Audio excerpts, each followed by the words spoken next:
मेरा नाम आर्यन है।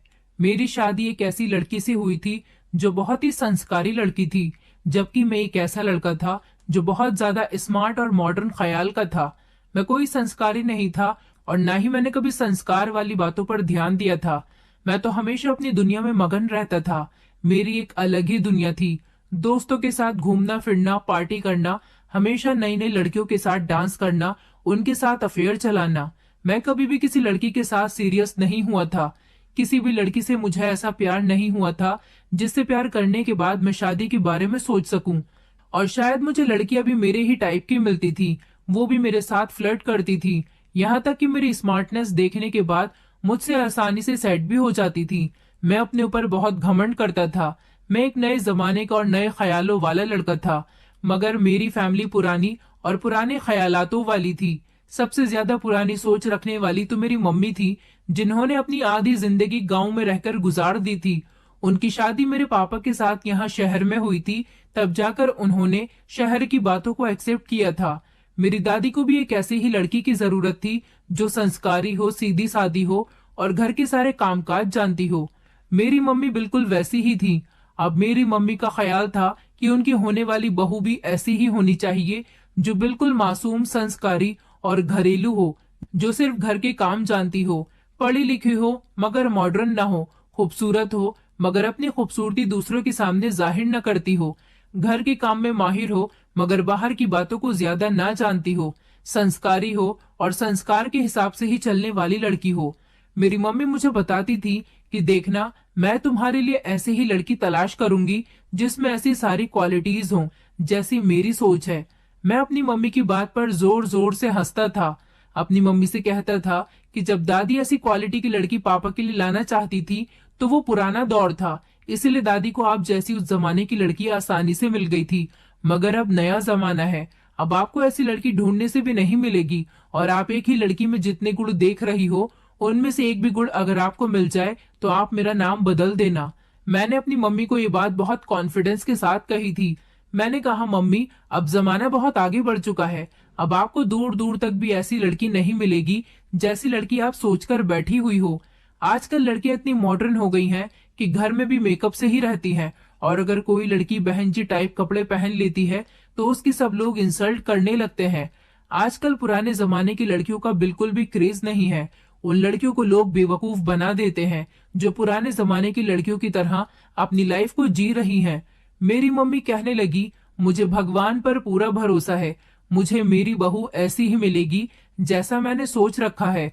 तुम नहीं जानते, एक संस्कारी घरेलू लड़की सारी जिंदगी अपने पति को जो सुख देती है वो मॉडर्न लड़की कभी नहीं दे सकती।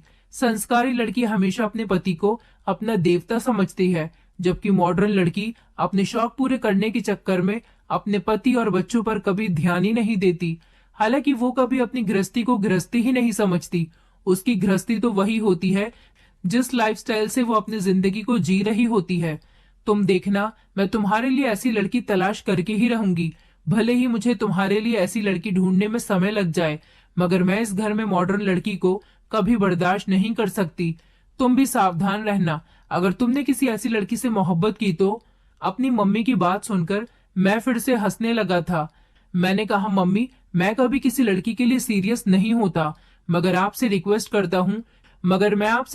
करता हूँ कि आज के जमाने के हिसाब से आपको अपनी सोच बदल लेनी चाहिए। मेरी मम्मी कहने लगी, बस तुम चुप रहो। देखो अपनी मम्मी का कमाल, मैं तुम्हारे लिए संस्कारी लड़की ही लेकर आऊंगी जो हमारे घर को अपने कदमों से रोशन बना देगी। फिलहाल तो मैंने अपनी मम्मी की हाँ में हाँ मिला दी थी। मैं उनका इकलौता बेटा था। मेरी एक छोटी बहन भी थी। मेरी मम्मी ने मेरी छोटी बहन को भी बहुत संस्कार दिए थे, जबकि मेरी बहन जिद करके फिर भी घर से बाहर भी जाती थी। और तो और कभी कभी मम्मी से छुपकर स्टाइलिश कपड़े भी पहन लिया करती थी। मम्मी को इस बारे में आज तक नहीं पता था कि उनकी बेटी भी उनके संस्कार के खिलाफ कभी कभी चली जाती है। ये बात सिर्फ मैं जानता था और इस बात पर मैं अपनी बहन को खूब ब्लैकमेल किया करता था। मुझे अपनी बहन से कोई काम करवाना होता तो मैं उसको डरा देता था कि तुम्हारे फोटोज मम्मी को दिखा दूंगा। वो बहुत डर जाती थी और आसानी से मेरा कोई भी काम कर देती थी। मेरी मम्मी थोड़ी स्ट्रिक्ट भी थी, जबकि मेरे पापा ऐसे बिल्कुल भी नहीं थे। हालांकि पापा की भी यही ख्वाहिश थी कि उनके घर में उनकी पत्नी के ही जैसी बहू आनी चाहिए। मेरी मम्मी ने हमारे घर को बहुत अच्छे से संभाला हुआ था। मेरी मम्मी से मेरी दादी भी बहुत खुश थी। मेरी मम्मी अपनी बहू के लिए भी ऐसी ही एक्सपेक्टेशन अपने दिल में सजाए बैठी थी।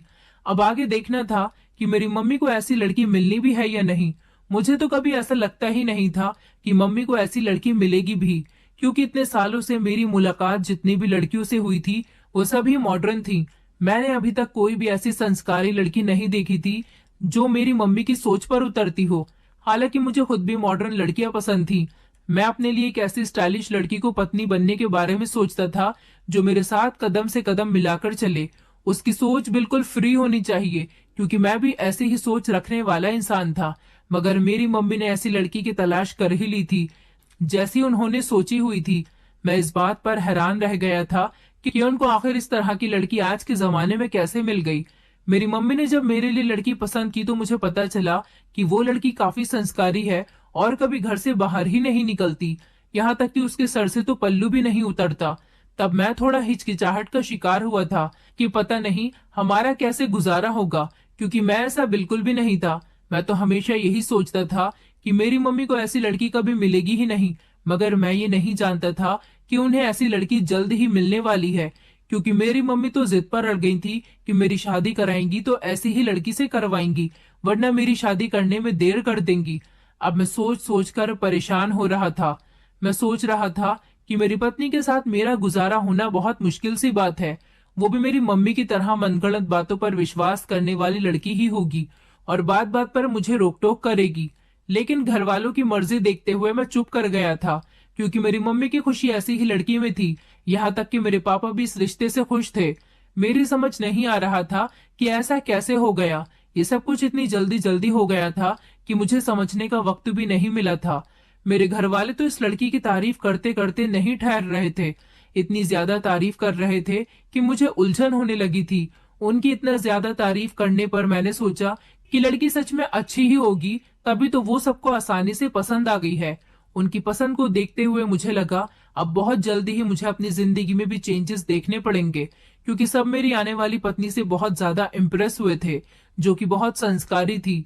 तो मुझे ऐसा ही लगा था कि वो इस घर में आने के बाद मेरा भी रूटीन चेंज कर देगी। मैं अब कुछ भी नहीं कर सकता था। इसीलिए मैंने सब कुछ वक्त पर छोड़ दिया था और एक गहरी सांस भरी कि अब जो होगा वो देखा जाएगा। मेरी पत्नी जैसी भी होगी मैं उसे अपनी पसंद के मुताबिक बना ही लूंगा। आखिर मैं मर्द हूँ और उसका पति बन जाऊंगा, तो वो मेरे कहने के मुताबिक ही चलेगी। मेरी हर बात मानना उसका फर्ज होगा। जैसी ही लड़की पसंद आने के बाद कुछ रस्मों की बात आई तो बहुत मुश्किल से लड़की के घर वाले राजी हुए थे, क्योंकि उनका कहना था कि वो लोग डायरेक्ट शादी करना चाहते हैं, एंगेजमेंट तक वो लोग नहीं करना चाहते थे। वो अपनी बेटी की जल्द से जल्द शादी कर देना चाहते थे। न जाने उन्हें अपनी बेटी की शादी की इतनी जल्दी क्यों हो रही थी। मेरी मम्मी की तो बहुत ख्वाहिश थी कि वो मेरी शादी खूब धूमधाम से और सारी रस्मों रिवाज के साथ ही करें। आखिर मैं उनका एक ही तो बेटा था, इसलिए वो अपने सारे अरमान पूरे करना चाहती थी। मगर लड़की के घर वालों ने उनका दिल तोड़ दिया था। मुझे अपने घर वालों के मुंह बनते हुए देखकर बहुत हंसी आई थी। लड़की के घर वाले तो बस किसी भी हाल में जल्द से जल्द हमारी शादी को कह रहे थे। मेरी मम्मी ने अभी तक शादी की कोई तैयारी भी नहीं की थी और वो लोग तो इतनी जल्दी मचा रहे थे कि मेरे घर वाले सोच विचार में पड़ गए थे। अब जबकि लड़की उनकी पसंद के मुताबिक थी, इसलिए उन लोगों को लड़की वालों की हर बात माननी पड़ रही थी। मेरी मम्मी का कहना था कि शायद ऐसा रिश्ता उन्हें दोबारा नहीं मिलेगा, इसलिए उन्हें लड़की के घर वालों की हर बात को मानना ही पड़ेगा। फाइनली मेरी शादी एक महीने के अंदर अंदर हो गई थी। शादी वाले दिन जब मेरी पत्नी को मेरे बराबर में बिठाया गया तो उसने लंबा सा घूंघट काट रखा था। मैंने अपनी पत्नी का चेहरा सिर्फ फोटो में ही देखा था। मेरी पत्नी ने फोटो और वीडियो बनाने से भी इनकार कर दिया था। हालांकि मेरी मम्मी लड़की की इस बात से बहुत खुश हुई थी, मगर मैंने ही कैमरामैन को अपनी शादी की वीडियो और फोटोज बनाने के लिए बुलाया था। कैमरामैन भी कहने लगा कि भैया आखिर ऐसे फोटो और वीडियो का क्या फायदा जब दुल्हन का चेहरा ही न दिखे। इसलिए सिवाय मेरे घर वालों के किसी ने भी मेरी पत्नी का चेहरा नहीं देखा था। मेरे कुछ फ्रेंड्स भी थे जिनमें लड़के और लड़कियां दोनों ही शामिल थे। वो मेरी शादी पर आए हुए थे। मेरी पत्नी का ऐसा ढका हुआ चेहरा देखकर वो लोग भी मेरी बहुत मजाक बना रहे थे। कह रहे थे कि हमें तो उम्मीद ही नहीं थी कि तुम्हारी पत्नी इतनी ज्यादा बहनजी टाइप की होगी। तुम्हारी पत्नी तो बहुत पुराने ख्यालों की है। तुम तो ऐसी लड़की को डिजर्व ही नहीं करते। मेरे दोस्त ये बात कहकर मेरी खूब मजाक बना रहे थे। मैंने बस बड़ी मुश्किल से अपने आप पर कंट्रोल किया था।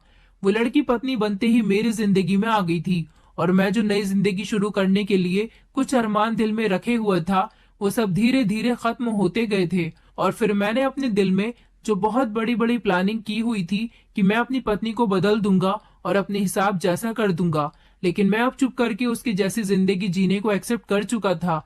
बल्कि मेरी पत्नी ने थोड़ा बहुत तो मेरे कहने के मुताबिक खुद को चेंज कर ही लिया था। ऐसा नहीं था कि वो खूबसूरत नहीं थी, वो बहुत ज्यादा खूबसूरत थी, और मुझे तो वो फोटो में देखकर ही पसंद आ गई थी। अपनी पत्नी के अंदर थोड़े चेंजेस आने पर मैं बेफिक्र हो गया था, और ज्यादा लोगों को बातें बनाने का मौका भी नहीं मिला था। बल्कि धीरे धीरे मैं अपनी पत्नी के संस्कारी होने पर गर्व महसूस करने लगा था, क्योंकि मेरी पत्नी मेरे घर वालों को भी बहुत खुश रख रही थी। मेरे घर में उसके आने से खुशहाली आ गई थी, क्योंकि जैसा मेरी मम्मी ने कहा था कि संस्कारी लड़की के कदम घर में रौनक कर देते हैं, उनकी कही गई ये बात बिल्कुल सच थी। मेरी पत्नी के आ जाने से घर में एक अजीब सी रौनक छाई हुई थी। वो हर सोमवार को व्रत रखती थी, हमेशा पूजा पाठ में लगी रहती थी, और ज्यादा किसी के सामने भी नहीं आती थी। घर वालों से भी हमेशा नजर झुकाकर बात करती थी, और सबका ही कहना मानती थी। घर के सारे कामकाज करती थी, और यहाँ तक कि मेरे माता पिता की आज्ञा का पालन करती और उनकी बहुत सेवा करती थी। मेरी पत्नी के आ जाने से मेरी अच्छी जगह नौकरी भी लग गई थी, और फिर मेरी दूसरे शहर में पोस्टिंग भी हो गई। पोस्टिंग हो जाने की वजह से मुझे एक रेंट पर फ्लैट भी लेना पड़ गया था। मेरी इस कामयाबी से मेरे घर वाले बहुत खुश हुए थे, क्योंकि उन्हें कभी लगता ही नहीं था कि मैं कभी अपनी एंजॉयमेंट की जिंदगी से निकलकर इस तरह से मेहनत करके कामयाब भी हो सकता हूँ। शायद ऐसा मेरी पत्नी की प्रार्थनाओं का नतीजा था। मेरे घर वालों को भी यही लगता था कि एक संस्कारी पत्नी मिल जाने की वजह से मैं इतना ज्यादा कामयाब हो गया हूँ।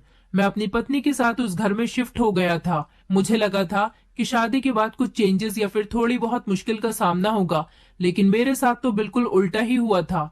मुझे लगता था कि शादी के बाद मेरी जिंदगी तो बहुत बेफिक्र हो गई थी। मेरी जिंदगी का एक एक पल सुकून से गुजरने लगा था, और ये सब मुझे अपनी संस्कारी पत्नी की वजह से लगता था। मेरी पत्नी हमेशा मेरी कामयाबी और लंबी उम्र की कामना करती थी, इतना ज्यादा प्यार करती थी कि हमेशा मेरे लिए व्रत रखती थी और हर वो काम करती थी जो मुझे खुश रखे, जिससे मुझे यही लगता था कि मेरी पत्नी बहुत संस्कारी है, जो हमेशा भगवान की लीला में मगन रहती है। मैं जब भी घर से बाहर जाता तो वो मुझे प्रसाद जरूर खिलाती थी। इस सब की वजह से मैं अपनी पत्नी से बहुत ज्यादा इम्प्रेस था कि मेरी पत्नी कितनी अच्छी है और मेरा कितना ख्याल रखती है।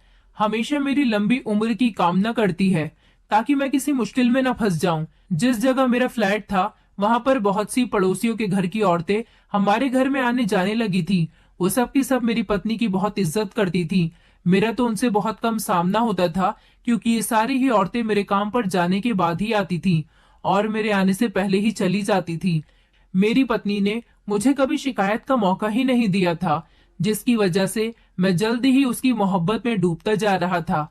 मैं अपनी पत्नी की हर बात मानने लगा था। मेरी पत्नी खुद भी हमेशा साफ सुथरी रहती थी और घर को भी चमकाए रखती थी। उसने कभी मुझसे मेड रखने के लिए भी नहीं कहा था। यहाँ तक कि आसपास के सारे ही घरों में मेड ही काम करने के लिए आती थी और ज्यादा पैसे लेती थी। मैं इस बात पर शुक्र करता था कि मेरी पत्नी बचत करने वाली औरत है, और इसके अलावा वो मुझसे अपने खर्चे के लिए भी पैसे नहीं लेती थी। जब मेरा खुद ही मन करता तो मैं उसे थोड़े बहुत पैसे दे दिया करता था। मैं तो खुद को बहुत खुशकिस्मत समझ रहा था, और मुझे लगता था कि मेरी पत्नी बहुत अच्छी है। मुझे नहीं पता था कि इस सब के पीछे एक बहुत बड़ा राज है, जो मेरी पत्नी मुझसे छुपाए हुए है। और जब ये राज खुलना था तो मैं दंग रह जाना था। मेरी पत्नी इतना नरम और मीठा बोलती थी कि जो भी उसकी बातें सुनता तो उसका फैन हो जाता था। वो हर किसी के साथ कुछ इस तरह से ही पेश आती थी कि सब उसे दोबारा मिलने की चाहत करते थे। मुझसे मिलने वाले भी सारे लोग मेरी पत्नी की तारीफ किया करते थे। पहले मुझे लगता था कि अपनी वजह से लोग मुझे बातें सुनाया करेंगे, सबको इसके घर से ना निकलने और लोगों के ना आने से प्रॉब्लम होगी, इस वजह से लोग मेरी मजाक बनाएंगे। लेकिन ऐसा कुछ भी नहीं था। मेरी पत्नी के मिलने से पहले ही सब लोग उसके खिलाफ बातें करते थे और उसके गेटअप को लेकर मजाक किया करते थे, क्योंकि मेरी पत्नी साड़ी पहनने के बाद अपने सर पर लंबा सा घूंघट काट लिया करती थी ताकि उसका चेहरा न देख सके। लेकिन जब उससे आमने सामने मिलते थे तो फिर उसके खिलाफ कोई भी बात नहीं करते थे, बल्कि तारीफ करना शुरू कर देते थे। मेरी पत्नी फैशनेबल कपड़े भी नहीं पहनती थी, साड़ी या फिर सिंपल सूट ही पहनती थी। शादी से पहले मुझे तो इस बात का भी डर था कि कहीं वो सबको अच्छाई और भलाई का ही पाठ न सिखाए, जिससे सब उससे उलझन महसूस करने लगे और उससे दूर होने लगे, उससे नफरत करने लगे। उसकी ऐसी हरकतों की वजह से मुझे दूसरों के सामने शर्मिंदगी उठानी न पड़े, क्योंकि मैं हमेशा देखता था कि जो लोग खुद बहुत अच्छे होते हैं वो दूसरों को भी ऐसे ही एडवाइस देते हैं ताकि सबको सीधे रास्ते पर ले जा सके, जिससे बहुत से लोग ऐसे लोगों से दूरी बनाने लगते हैं। लेकिन ऐसा तो कुछ भी नहीं हुआ था। उसने अपनी किसी भी बात या हरकत से मुझे शर्मिंदा होने नहीं दिया था, और ना ही उसने कभी अपने मुंह से किसी को अपने जैसा बनने के लिए कहा था। वो बस शायद अपने ऊपर ही यकीन रखती थी कि वो खुद इतनी अच्छी हो जाए कि लोग उसे देखकर इम्प्रेस हों। मैं तो अपनी पत्नी के आने से उसका शुक्रगुजार होने लगा था, क्योंकि मेरी जिंदगी पहले से ज्यादा सुकून से कटने लगी थी। शायद अय्याशी भरी जिंदगी में मेरे दिल को वो सुकून नहीं था जो अब पत्नी के आ जाने के बाद मिल रहा था। जब कभी मुझे अपनी पत्नी के इतना अच्छा होने पर शक होने लगता तो मैं अलग अलग तरीकों से उसे आजमाने लगता था, लेकिन वो कभी भी मेरे सामने गलत साबित नहीं हुई थी, बल्कि उल्टा मैं ही उसके बारे में अपनी गलत सोच पर शर्मिंदा होने लगता था। क्योंकि वो मुझसे इतना प्यार करती थी, मेरा बहुत ख्याल रखती थी कि जैसे मैं कोई राजा हूँ।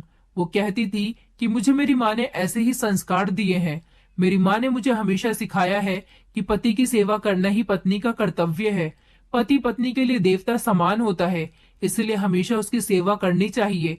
इसलिए वो अपनी पति की सेवा करने में कोई कमी करके पाप नहीं करना चाहती थी।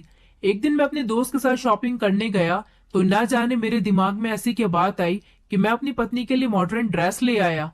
मेरे दिल में ये डर था कि कहीं मेरी पत्नी उन कपड़ों को पहनने से इनकार न कर दे, लेकिन जब मैंने अपनी पत्नी को वो कपड़े दिए तो उसने हैरान होने के बजाय खामोशी से वो कपड़े रख लिए। उसके ऐसे रिएक्ट करने से मेरा मुंह हैरानी से खुल गया था, और इसी हैरानी से मैंने अपनी पत्नी से पूछ लिया कि क्या तुम सच में ये ड्रेस पहन लोगी? तुम्हें ये कपड़े बुरे तो नहीं लगेंगे? क्योंकि ये ड्रेस काफी छोटी है। क्या तुम्हें मेरा ये ड्रेस देना बिल्कुल भी बुरा तो नहीं लगा? तो आगे से मेरी पत्नी ने कहा कि मुझे कुछ भी बुरा नहीं लगा, बल्कि ये तो मेरे लिए बहुत खुशकिस्मती की बात है कि मेरा पति मेरे लिए गिफ्ट लेकर आया है। बल्कि मैं इस ड्रेस को पहन भी लूंगी, सिर्फ आपके लिए और आपके ही सामने, और कहीं जाने के लिए वो मैं ये ड्रेस नहीं पहनूंगी। अपनी पत्नी की बात सुनकर मैं हैरान हुआ था। मैं चाहता था कि मेरी पत्नी ये ड्रेस पहनकर सबके सामने जाए, क्योंकि अगर वो अच्छा होने का नाटक करती है तो उसका ये नाटक खत्म हो जाए। मुझे ऐसा करना भी अच्छा नहीं लग रहा था, मगर मेरे लिए ऐसा करना जरूरी था, और शायद अपनी पत्नी को आजमाने की एक छोटी सी कोशिश भी थी। लेकिन अपनी पत्नी की बात सुनते ही मेरे अंदर की भी बेचैनी खत्म हो गई थी, क्योंकि मैं भी नहीं चाहता था कि वो ये वाले कपड़े पहने। मेरी पत्नी जिस तरह के कपड़े पहनती थी, मैं उसको ऐसे कपड़े पहनते हुए देखने का आदी हो गया था। ऐसे कपड़ों में वो सबसे अलग दिखाई देती थी, जबकि सभी उसकी तरफ अट्रैक्ट हो जाया करते थे। शायद मुझे अपने रिश्तेदारों के मुंह से अपने लिए तारीफ सुनने की आदत हो गई थी, क्योंकि सभी मेरी पत्नी को देखकर कहते थे कि तुम्हारी पत्नी बहुत अच्छी है। मुझे ऐसा लगता था कि सब मेरी पत्नी की नहीं बल्कि मेरी ही तारीफ कर रहे हैं। और वो लम्हा मुझे अच्छा लगने लगा था जब लोग मेरी पत्नी से मिलने से पहले उसकी मजाक उड़ाते और मिलने के बाद उसकी तारीफ किया करते थे। मेरी जिंदगी में शादी के बाद भी जिम्मेदारियों का ज्यादा बोझ नहीं बढ़ा। शादी के बाद अभी तक बच्चे भी नहीं हुए थे कि मैं अपने बच्चों के साथ बिजी हो जाता, और जिम्मेदारियां भी तो बच्चों की ही होती हैं। और दूसरा, मेरी पत्नी तो बहुत ही सीधी और मासूम औरत थी, जिसने कभी मुझसे कोई शिकवा शिकायत नहीं की थी, बल्कि वो घर की छोटी से छोटी परेशानी को मुझ तक पहुंचने से पहले ही सॉल्व कर दिया करती थी। इसका असर ये हुआ था कि धीरे धीरे बाहर की दुनिया में बिजी होने लगा था। शादी के कुछ दिनों बाद तो मैं घर में ही रहा था, और कुछ मेरी नई नई पत्नी थी। मुझे उससे बातें करना बहुत पसंद था। एक दूसरे के बारे में जानते जानते हमें समय गुजरने का पता ही नहीं चला। मगर फिर वक्त गुजरने के साथ साथ मैं जल्दी ही जिंदगी से बोर हो गया और दोबारा अपनी पुरानी जिंदगी में लौट आया था। अब तो मैं जो मर्जी चाहे कर सकता हूँ, क्योंकि अब इस बात का भी डर नहीं था कि मैं ये क्या करता फिर रहा हूँ। कोई मेरी हरकतें देखकर अपनी बेटी मुझे देगा भी या नहीं, ये वाली टेंशन मेरे दिमाग से खत्म हो चुकी थी, क्योंकि अब मेरी शादी हो चुकी थी। एक पत्नी जो कि बहुत अच्छी थी और घर में मौजूद थी, जो घर को अच्छे से संभाले हुए भी थी, तो मेरे कुंवारे लड़कों की तरह जिंदगी गुजारने में अब कोई भी रोक टोक नहीं थी। मैं पहले जैसा बन गया था, तो मेरा घर से ध्यान पूरी तरह से हट गया था। और उसके साथ ही मैं पहले जो घर में थोड़ा बहुत ध्यान दिया करता था, वो भी अब मैंने धीरे धीरे बंद कर दिया था। जिससे ये हुआ था कि अब धीरे धीरे मेरी पत्नी और मेरे बीच दूरियां बढ़ने लगी थी। लेकिन इसके बावजूद भी जो मैंने पहले ही दिन से अपनी पत्नी को घर से कहीं आते जाते नहीं देखा था, इस चीज में रत्ती भर भी फर्क नहीं आया था। वो अभी तक घर से बाहर नहीं निकलती थी। उसने एक दिन मुझे अपने मायके जाने की परमिशन मांगी, तो मैंने उसे फौरन ही परमिशन दे दी थी, जिस पर वो बहुत ज्यादा खुश हो गई थी। अगले दिन सुबह ही मुझे नाश्ता देने के बाद वो तैयार हो गई थी, तो मैं अपने ऑफिस जाते हुए उसे उसके मायके छोड़ता चला गया। फिर उसके बाद हमेशा यही होने लगा कि मेरी पत्नी सुबह कभी अपने मायके जाने के लिए, तो कभी अपने किसी रिश्तेदार के यहाँ जाने के लिए मेरे साथ ही निकल पड़ती थी। और शाम को मेरे आने से पहले वो घर आ जाया करती थी। शादी के बाद वो अपने मायके बहुत कम गई थी, इसलिए मुझे लगा कि वो अब जल्दी जल्दी अपने मायके वालों से मिलने के लिए जाती रहती है। और कुछ मुझे आइडिया हो गया था कि मेरे बिहेवियर की वजह से वो बेचारी अकेली सारा दिन घर में कैसे गुजारती होगी। इसीलिए अकेलेपन से बचने के लिए उसने ये तरीका अपनाया था। घर में वो ऐसे रहने लगी थी जैसे बहुत ज्यादा उदास रहने लगी हो। इस पर तो उसे अपने मायके जाने का ही फैसला ठीक लगा होगा, ताकि वो अपनी फैमिली के साथ वहां पर अच्छा समय गुजार सके। वो जिस दिन अपने मायके से वापस आती, उस दिन बहुत खुश लगती थी। उसने बिना मुझे गुस्सा दिखाए मेरे बुरे बिहेवियर के बारे में खुद ही सॉल्यूशन निकाल लिया था। इस बात से उसकी अच्छाइयां साफ नजर आने लगी थी। धीरे धीरे मेरा जैसा ही ये रूटीन बना, तो मेरे घर वालों ने बातें बनाना शुरू कर दी थी। मेरी मम्मी को भी इस बात का बुरा लगने लगा था कि मेरी पत्नी हर रोज घर से बाहर क्यों जाने लगी है। उनका कहना था कि चलो तुम तो ऑफिस जाते हो, लेकिन तुम्हारी पत्नी को तो घर में ही रहना चाहिए, जबकि वो खुद भी घर का कामकाज छोड़कर घूमने फिरने के लिए निकल जाती है, ताकि कोई मेरा रिश्तेदार हमारे फ्लैट में ना आ जाए। वो किसी की भी सेवा करने से अपनी जान छुड़वाना चाहती है। कामचोर होने की वजह से जिस दिन से वो इस फ्लैट में आई थी, उस दिन से उसने एक बार भी मेरी फैमिली को खाने पर इनवाइट नहीं किया था, और ना ही उसने खुद मेरे घर जाने की जिद की थी। मगर मैंने अपनी फैमिली की एक नहीं सुनी थी, और ना ही अपनी पत्नी से कुछ कहा था, जिस पर मेरे मम्मी पापा मुझसे नाराज तो बहुत हुए थे। मुझे पत्नी का गुलाम बनने के ताने भी दिए गए थे, लेकिन मैंने ज्यादा ध्यान नहीं दिया था। मुझे तो अपनी आराम वाली जिंदगी बहुत प्यारी हो चुकी थी, और मैं उस टाइम से डरता था कि कहीं मैं अपनी पत्नी से कुछ गुस्से में कह न दूं, और वो मेरी बात का जवाब न मांग ले कि अगर वो अपने मायके जाती है तो मैं कौन सा अपने फ्री टाइम में घर में बैठकर घर के मैटर्स या उसकी बातें सुनता हूँ। एक बल की छुट्टी वाले दिन भी मैं ज्यादातर मोबाइल में ही बिजी रहता था। मैं एक दो बार अपनी पत्नी के साथ उसके मायके भी गया था, लेकिन कुछ देर के अलावा ज्यादा देर तक नहीं रुक सका था, क्योंकि वो लोग मेरी पत्नी के जैसे ही थे। हर बार मुझे संस्कार की बातों का ही ध्यान दिया करते थे। इन्हीं बातों की वजह से मैं ज्यादा देर तक वहां पर नहीं रुक पाता था, और फिर मैंने अपनी ससुराल जाना बिल्कुल ही खत्म कर दिया था। इसके बावजूद भी मेरी पत्नी ने मुझसे कभी कुछ नहीं कहा, और ना ही कभी उसके मायके वालों की तरफ से कोई शिकायत आई थी। तो अब जब मेरे घर वालों को मेरी पत्नी से प्रॉब्लम हुई, तो मुझे डर था कि कहीं मेरी पत्नी गुस्से में आकर मुझे कुछ कह न दे, क्योंकि मुझे तो उसके घर जाना पसंद ही नहीं है, और उससे उम्मीद की जा रही है कि वो हर हफ्ते मेरे घर पर जाया करे। मेरा घर और मेरे पेरेंट्स का घर 1 घंटे की दूरी पर था। कार से हम लोगों को 1 घंटा लगता था, और वहीं पर थोड़ी ही दूरी पर मेरी पत्नी का मायका भी था। सबसे ज्यादा शिकायत मेरी मम्मी को इस बात की होती थी कि तुम और तुम्हारी पत्नी अपनी ससुराल आते हो, मगर तुम्हारी पत्नियां तुमसे इतना नहीं होता कि यहाँ आकर हम लोगों से भी मिल लिया करो। मैंने अपनी पत्नी को अपने घर वालों की किसी भी बात के बारे में कुछ नहीं बताया, लेकिन फिर भी उसके कानों तक कोई ना कोई बात पहुंच ही जाती थी। तब वो होती तो मैं उसे तसल्ली दे दिया करता था कि लोग तो बातें करते ही हैं, अगर खुद को खुश रखना है तो लोगों की बातों को इग्नोर करना होगा। एक दिन मैं ऑफिस से कुछ ज्यादा ही जल्दी घर आ गया था, क्योंकि मुझे अपनी तबीयत कुछ ठीक नहीं लग रही थी। अभी मुझे घर आए थोड़ी ही देर हुई थी कि मेरी पत्नी भी घर के अंदर आ गई। मैंने देखा कि मेरी पत्नी के हाथ में वही ड्रेस वाला शॉपर है जो मैंने उसे लाकर दी थी। मुझे कुछ समझ नहीं आया कि वो इसे कहाँ लेकर गई थी। मुझे पहले से ही घर में देखकर वो कुछ परेशान सी हो गई थी। मैंने इस शॉपर के बारे में उससे पूछा। पहले तो वो बहुत ज्यादा घबरा गई, लेकिन फिर उसने कुछ देर के बाद कहा कि मेरी एक दोस्त को ऐसे कपड़े देखने थे, तो इसीलिए मैं ये कपड़े अपनी दोस्त को दिखाने के लिए उसके घर ले गई थी। उसकी बात सुनते ही मैंने एक गहरी सांस भरते हुए सर हिला दिया और आंखें बंद करके बिस्तर पर लेट गया था।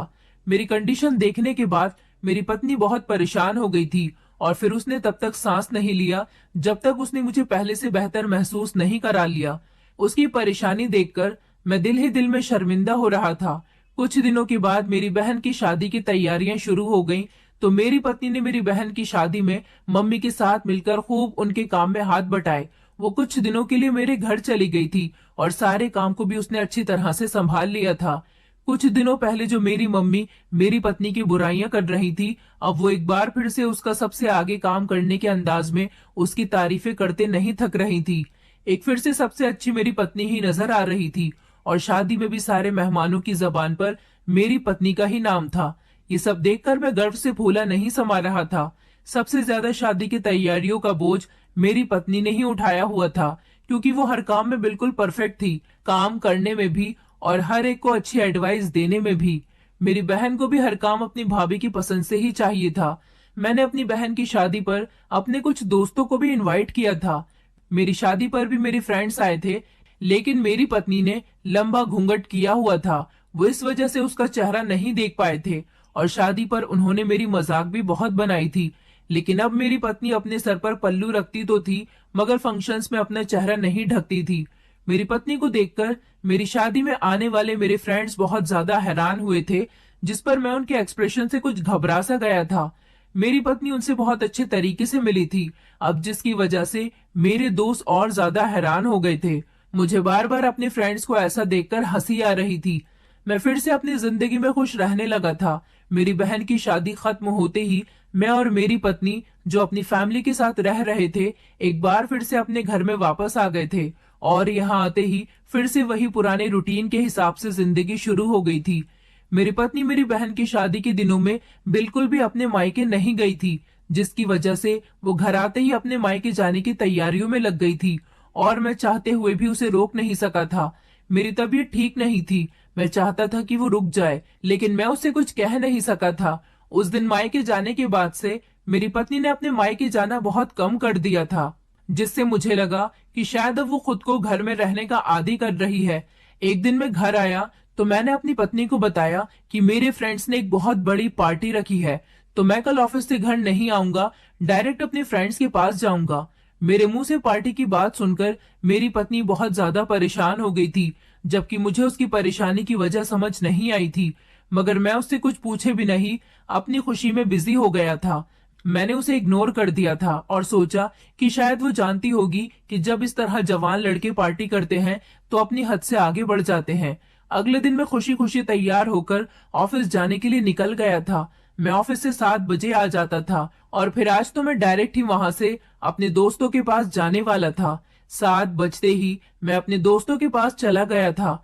वहां पहुंचते ही मेरे फ्रेंड्स ने मेरा बहुत अच्छा वेलकम किया था। पार्टी में मेरे फ्रेंड्स ने खुश रहने वाली हर चीज का बंदोबस्त किया हुआ था और मैं भरपूर तरीके से पार्टी को एंजॉय कर रहा था। तभी मेरे कानों में कुछ ऐसी बातें पड़ने लगी जिन्हें सुनकर मेरा दिमाग पागल होने लगा था। पार्टी में आए हुए मेरे फ्रेंड ने मुझे बताया कि आज हम तुम्हारे सामने एक बहुत बड़ी सच्चाई खोलकर रखना चाहते हैं। मैं अपने दोस्त की बात समझ नहीं सका था कि वो आखिर मुझसे क्या कहना चाह रहा है। मैंने अपने दोस्त से उसकी बात का मतलब पूछा तो वो कहने लगा कि तुम्हारी पत्नी अच्छी औरत नहीं है। तुम्हारी शादी पर तो हमने तुम्हारी पत्नी का चेहरा नहीं देखा था, इसलिए हम उसे पहचान नहीं पाए थे, लेकिन अब जब हमने तुम्हारी पत्नी का चेहरा देख लिया है तो हम तुम्हें उसकी सच्चाई से आगाह कर देना चाहते हैं। मेरे फ्रेंड्स कहने लगे, आधे घंटे बाद तुम्हारे सामने सारी सच्चाई खुलकर आ जाएगी। मेरे दोस्तों ने मुझे सोफे के पीछे बैठने के लिए कहा था और कहा था कि यहाँ बैठ जाओ, थोड़ी देर के बाद तुम्हें यहीं से ही बैठे बैठे सब कुछ नजर आ जाएगा। मैं अपने दोस्त के कहने के मुताबिक सोफे के पीछे बैठ गया था। सोफे के पीछे बैठने के बाद मैं उन लोगों को दिखाई नहीं दे रहा था, जबकि उन लोगों को मैं अच्छी तरह से देख सकता था। वो लोग ड्रिंक कर रहे थे और गाने बजाकर खूब डांस कर रहे थे। ये मेरे दोस्त का घर था और आज उसकी सक्सेस पार्टी थी, जिसमें उसने हम सारे ही फ्रेंड्स को बुलाया था। अब मुझे आधा घंटा होने का इंतजार था, लेकिन जैसे ही आधा घंटा पूरा हो गया तो मेरे फ्रेंड के घर पर 1-2 लड़की आई थी। उनमें से एक लड़की को देखकर तो मेरे होश उड़ गए थे, क्योंकि इनमें से एक जो लड़की वहां पर आई थी वो कोई और नहीं बल्कि मेरी ही पत्नी थी और मेरी पत्नी ने वही ड्रेस पहनी हुई थी जो मैंने उसे लाकर दी थी। उसके साथ जो लड़की आई थी वो और मेरी पत्नी दोनों ही वहां आकर मेरे दोस्तों के गले लगने लगी और फिर पार्टी को एंजॉय करके वहां डांस करने लगी। मेरे एक दोस्त ने कहा कि हमने तुम्हें लेट आने के पैसे नहीं दिए हैं, आज तुम बहुत देर से आई हो। तो वो कहने लगी कि आ गई हूँ, मगर तुम लोगों को मजे खूब दिलाऊंगी। ये सब देखकर तो मेरा खून खौल रहा था। आज मैंने पहली बार अपनी पत्नी को ऐसी कंडीशन में देखा था। मेरी पत्नी ने ड्रिंक करना भी शुरू कर दिया था और वो एक अजीब सी कंडीशन में डांस कर रही थी। इसका मतलब ये था कि मेरे दोस्त मेरी पत्नी को पहले से जानते थे और वो मुझे उसकी यही सच्चाई दिखाना चाह रहे थे कि वो कोई शरीफ और संस्कारी लड़की नहीं है, बल्कि एक बार डांसर है। मेरे दोस्तों ने मुझे बताया था कि उन्होंने 2 बार डांसर लड़कियों को बुलाया है जो कि अक्सर बार में डांस करती हैं और मर्दों का मन खूब लुभाती हैं। मेरा मन तो कर रहा था कि इस धोखाधड़ी पर अपनी पत्नी से बहुत बड़ा बदला लूं। मैं भले ही कितना बिगड़ा हुआ था, मगर मैं जैसा भी था ऐसा सबके सामने था। मैंने शरीफ होने का कभी कोई नाटक नहीं किया था। मुझसे अपनी पत्नी की ये बगैरती बर्दाश्त नहीं हो रही थी कि वो मेरे ही दोस्तों के साथ डांस कर रही थी। मुझसे रहा नहीं गया और मैं सोफे के पीछे से उठकर निकल आया और जाते ही अपनी पत्नी का हाथ पकड़कर उसके गाल पर एक जोरदार थप्पड़ मार दिया। मेरी पत्नी, जो कि डांस कर रही थी, अपने गाल पर एकदम थप्पड़ पड़ जाने से और एकदम मुझे अपने सामने देखने से वो पूरी तरह से घबरा गई थी। मैंने अपनी पत्नी से कहा, तो ये है मेरी संस्कारी पत्नी जो आज मेरे ही दोस्तों के साथ डांस कर रही है और तो और ड्रिंक भी कर रही है। मेरा दोस्त कहने लगा, हम तो इसे जानते हैं और हमें ये भी पता है कि सब लोग तुम्हारी पत्नी की बहुत तारीफ करते हैं, वो बहुत ज्यादा संस्कारी है। हमें लगता था कि तुम हमारी बात पर यकीन नहीं करोगे, इसलिए हमने ये पार्टी अरेंज की और यहाँ पर तुम्हें इनवाइट किया और इन लड़कियों को भी बुलाया ताकि तुम अपनी पत्नी की सच्चाई अपनी आंखों से देख सको। देख लो कि ये कोई संस्कारी लड़की नहीं है, बल्कि एक बार डांसर है। मेरी पत्नी की आंखों में आंसू आ रहे थे। मैंने दहाड़ कर अपनी पत्नी से कहा कि तुमने संस्कारी होने का नाटक क्यों किया। फिर उसने रोते हुए मुझे अपनी एक ऐसी कहानी सुनाई जिसे सुनकर मैं दंग रह गया था। मेरी पत्नी कहने लगी, बचपन से ही मुझे मेरे माता पिता ने बहुत रोक टोक में रखा था, मगर मैं एक आजाद ख्याल की लड़की थी। मेरे 2 रूप हैं। मैं कॉलेज जाने के बहाने से डांस करती थी, लोगों को अपना टैलेंट दिखाना चाहती थी, मगर मेरे घर में सारे संस्कारी लोग हैं, इसलिए वो मेरे डांस करने पर सख्त खिलाफ थे। किसी ने भी मुझे डांस करने की परमिशन नहीं दी, तो मैंने एक बार में डांस करना शुरू कर दिया। इस तरह लोग मेरे डांस के दीवाने होने लगे। लड़के भी मेरे करीब आने लगे, मगर मैं तो एक खुले मिजाज की लड़की थी। मुझे लड़कों का करीब आना, छोटे छोटे कपड़े पहनना बहुत पसंद था। मैं घर वालों के सामने संस्कारी बनकर रहती थी, जबकि रात होने पर खामोशी से अपने घर से निकलकर मैं एक बार में डांस करने के लिए जाती थी। मेरे इस राज के बारे में कोई नहीं जानता था कि मैं रात के अंधेरे में खामोशी से घर से निकल जाती हूँ। एक दिन मेरी ये सच्चाई मेरी फैमिली के सामने खुलकर आ गई, तो उन लोगों ने जल्द से जल्द मेरी शादी करने का फैसला कर लिया था। उन्हें लगा था कि मेरी शादी हो जाने के बाद मैं ऐसा कुछ नहीं करूंगी। इस तरह जल्दबाजी में मेरी शादी आपके साथ हो गई। मैंने आपके घर वालों का भी अपनी संस्कारी होने से दिल जीत लिया था। फिर धीरे धीरे आप भी मेरे दीवाने हो गए थे, लेकिन जब मैंने देखा कि आपका तो घर से ध्यान उठता जा रहा है, मैंने अपने काम को अंजाम देना शुरू कर दिया। ये लड़की मेरी दोस्त है, हम दोनों मिलकर ये काम करते हैं। इस शहर में आने के बाद मेरा काम और ज्यादा आसान हो गया था, क्योंकि यहाँ पर मुझे देखने वाला कोई नहीं था। इसलिए मैं आपके ऑफिस जाने के बाद बार में जाने लगी थी। मैं आपसे झूठ बोलती थी कि मैं अपने मायके जा रही हूँ। आप मुझे मायके छोड़कर आते तो मैं वहां से अपनी दोस्त के साथ दोबारा से यहाँ आ जाती और बार में डांस करती थी। मैं अपनी मर्जी के मुताबिक जिंदगी जीना चाहती थी, मगर शादी से पहले मेरे घर वालों ने मुझे ऐसी जिंदगी जीने नहीं दिया, तो मैंने उनसे छुपकर ऐसी जिंदगी जीने का फैसला कर लिया। फिर धीरे धीरे मैंने देखा कि लोग मेरे दोनों रूप के दीवाने हो रहे हैं, तो मैंने आपके घर में आकर भी ड्रामा शुरू कर दिया। मुझे माफ कर दीजिए, मैंने आपको धोखे में रखा, मगर आज आपके सामने मेरी सच्चाई खुलकर आ ही गई है, तो मैं आपसे कहना चाहती हूँ कि मैं आपके साथ घर में बंद रहकर नहीं जी सकती। मैंने जितनी एक्टिंग करनी थी कर ली, बस अब मैं और नहीं कर सकती। मैं अपनी मर्जी के मुताबिक अपनी जिंदगी जीना चाहती हूँ। आप चाहो तो मुझे डिवोर्स दे सकते हो। मैं अब अपनी पत्नी को छोड़ नहीं सकता था, क्योंकि मैं उस जिंदगी का आदी हो गया था। उसकी बात सुनकर मैं हैरान तो बहुत हुआ था, इसलिए कुछ टाइम मुझे नॉर्मल होने में लग जाना था। मैंने थोड़ी देर के बाद अपने दिमाग से सारी बातों को निकालते हुए सोचा कि मेरी पत्नी की हकीकत मेरे साथ साथ मेरे दोस्तों के सामने भी खुल गई। वो अपनी जिंदगी आजादी से जीना चाहती है, तो मुझे उसको छोड़ ही देना चाहिए। मेरी आज अपने फ्रेंड के सामने भी बहुत इंसल्ट हुई थी, इसलिए मैंने अपनी पत्नी के कहने के मुताबिक उसे डाइवोर्स दे दी थी। उसे उसकी जिंदगी जीने के लिए छोड़ दिया था। अब वो अपनी जिंदगी अपने मुताबिक ही जी रही है। वैसे भी किसी की जिंदगी पर हमारा कोई हक नहीं होता। हर इंसान को अपनी जिंदगी अपने मुताबिक गुजारनी चाहिए। शायद मेरी पत्नी अभी भी बार डांसर ही है। उस दिन के बाद से मैंने अपनी पत्नी की कभी कोई खबर नहीं ली। वो मेरे घर से अपना सारा सामान लेकर जा चुकी थी।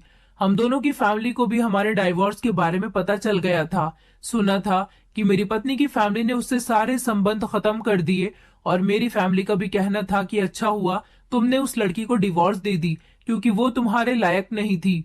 लेकिन आज मुझे बहुत अफसोस होता है कि वो मेरे ही लायक थी। मैं भी शादी से पहले बहुत बिगड़ा हुआ लड़का था। शायद इसीलिए मुझे ऐसी लड़की मिली थी।